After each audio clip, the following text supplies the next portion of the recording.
Nagpa-check up muna ako mga boss. Mabigat kasi ang problema ni customer. Meron daw tumutunog dito sa gulong tapos yung brake pedal niya nagtataas baba. Kapag nagpreno ka, anong tunog? Yung tuk. May nginig na yun. Anong nginig? Yung sa pedal. Yung nginig yung pedal? Brake pad o may nginig.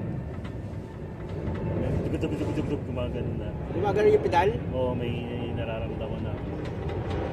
Pag 60 yun. Sige nga, start mo nga sir. Sa 60 mo nararamdaman? Oo, galing sa mabilis sa preno. Kung nagpreno ka? Sige. Narinig niyo yung reklamo ni customer mga boss, di ba? Sa totoo lang mga boss, napagawa na ito ni customer na palitan ito ng tie rod. Kaya lang may maingay pa rin at ang gustong gawin palitan na daw ng rotor disc pati itong steering assembly niya. Pa-start ko muna. Kaya ang problema, masyadong malaki yung budget na hinihingi. Napa-atras si customer kaya nakiusap sa akin.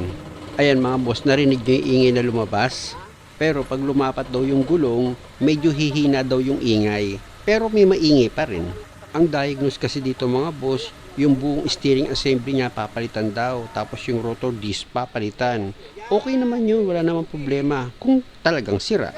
Kasi nga, yung brake pedal mga boss, nagbabibrate siya o nagtataas babaro, parang nagtatambol yung brake pedal niya. Malayo pa nga pinanggalingan ni customer, pumunta talaga siya sa akin para ma-check ko, tapos babiyahe pa raw siya ng Baguio.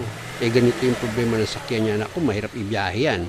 Ito nga mga boss, hindi na umulit yung ingay niya, pero inaabangan ko pa rin yan.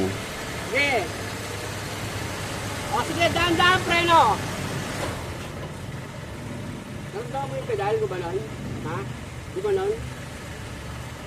Nag-vibrate Sige, yung brake triple pedal niya, pero yung ingay dito sa gulong hindi pa rin lumabas. Dito mo talaga nararamdaman sa side na to. Ang kulit ko mga boss, talagang inuulit-ulit ko si customer kung saan talaga yung ingay na naririnig niya. Naninigurado kasi ako para pag ginawa ko itong sasakyan niya, sigurado ako sa gagawin kong desisyon para hindi siya magastusan ng malaki. Hop! Alalay, bitaw sa gas, huwag mong gagasan. Dahan-dahan preno nga.